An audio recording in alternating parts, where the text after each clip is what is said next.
এটা কোনো যথেষ্ট কথা নহয়। মই ডিষ্ট্ৰিক্ট ট্ৰেজাৰাৰ আছিলোঁ, যুৱ মৰ্চাৰ সভাপতি দায়িত্বত আছিলোঁ। গঠন কৰিব লাহে লাহে উত্থান হ'ল ভাৰতীয় জনতা পাৰ্টি। ইয়াৰ যদি ভাৰতীয় জনতা পাৰ্টি যদি আপোনালোকে ইয়াৰ ইতিহাস আপোনালোকে অলপ ইয়াৰ ইতিহাসখিনি আপোনালোকে অলপ খুচৰি চাওক। মই 91 চনত মই ভাৰতীয় জনতা পাৰ্টিত মোক যোগদান কৰাইছোঁ। মই 91ত মই ভাৰতীয় জনতা পাৰ্টিত যোগদান কৰিছোঁ। নিশ্চয় আপোনালোকে শুনিছে যে আমাৰ প্ৰয়াত প্ৰবীণ বৰুৱা ডাঙৰীয়া, আমাৰ হয়তো জ্যেষ্ঠসকলে নাম জানিব, তেওঁ ভাৰতীয় জনতা পাৰ্টিৰ 1991 চনত তেওঁ ৰাজ্যিক সভাপতি আছিল। 1991 চনত বিধানসভা নিৰ্বাচনত 10জন বিধায়ক বিজেপিৰ পৰা প্ৰথম জিকি আহিছিল। 91ত আমাৰ 10জন MLA আছে। বৰাক ভেলীৰ পৰা 9জন MLA জিকিছিলে আৰু ব্ৰহ্মপুত্ৰ ভেলীৰ পৰা ধুবুৰী সমষ্টিৰ পৰা ধ্ৰুৱ সেন বুলি এজন ব্যক্তি, তেওঁ মাত্ৰ 5টা ভোটত জিকিছিল 91ত। 96ত 10জন বিধায়ক জিকিলে। 2001 চনত 8জন বিধায়ক জিকিলে।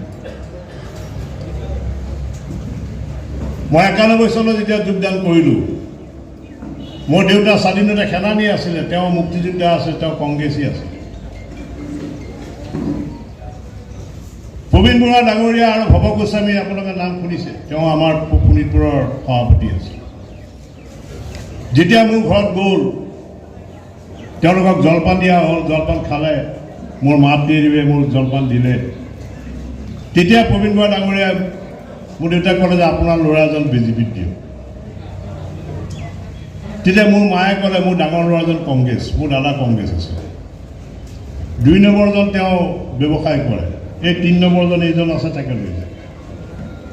তো মোক আগবঢ়াই দিলে। মই ছাত্ৰ সন্থা 42 আঞ্চলিক ছাত্ৰ সন্থা জন্ম দিয়া মানুহ।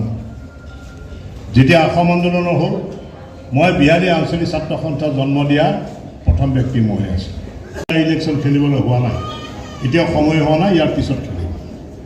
মই 96ত তেতিয়া আমাৰ 42ৰ পৰা ডক্টৰ দিলবাহাদুৰ চেত্ৰী বুলি, তেওঁ এজন ডক্টৰ আছিলে, তেওঁ নাগালেণ্ড গভৰ্ণমেণ্টৰ ডক্টৰ আছিল, তেওঁক আমি প্ৰাৰ্থী দিছিলোঁ। 96 চনত আলফাৰ শেষত অসম গণ পৰিষদৰ চৰকাৰ আহিছিল।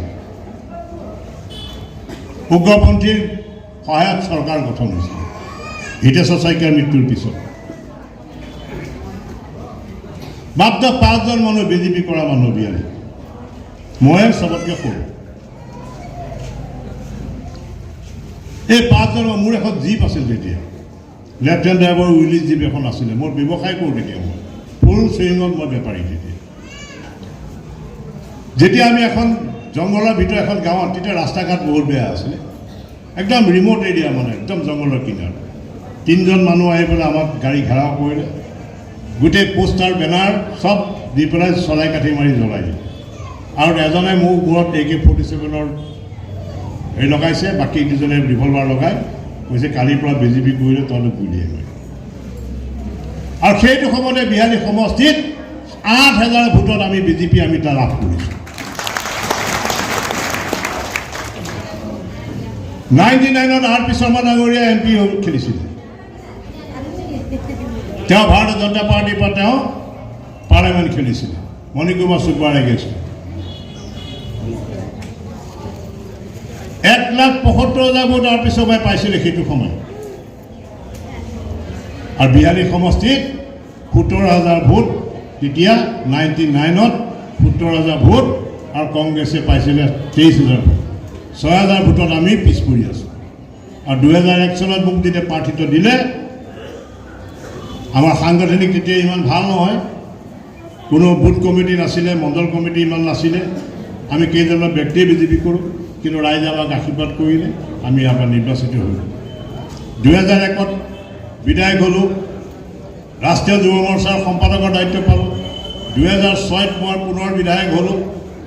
2009 ৰাজ্যিক সভাপতি হ'ল মোৰ দিনতে আমাৰ আগৰ প্ৰধান আমাৰ মুখ্যমন্ত্ৰী বৰ্তমান কেন্দ্ৰীয় মন্ত্ৰী সৰ্বানন্দ সোণোৱাল ডাঙৰীয়াক ভাৰতীয় জনতা পাৰ্টীত যোগদান কৰিলোঁ মোৰ কাৰ্যকালৰ 3 মাহৰ আগত মই ৰিজাইন দি শাৰীৰিক অসুস্থতা ৰিজাইন দি পেলাই মই সোণোৱাল ডাঙৰীয়াক সভাপতি পাতিছোঁ তেতিয়া কিয়নো এজন নতুন মানুহ আহিলে বিজেপিৰ দায়িত্ব সহজতে নাপায় তেওঁক এডক কৰি পেলাই আমি ল'ব লাগিব তাৰপিছত আমি পূৰ্ণাংগ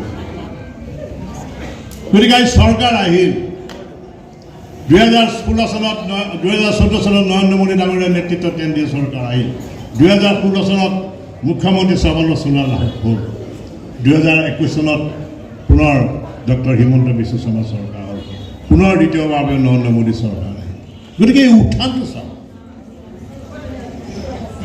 আজি এই উত্থানটো লাখ লাখ কাৰ্যকৰ্তাৰ কাৰণে আজি আমাৰ ভাৰতীয় জনতা পাৰ্টীৰ উত্থান হৈছে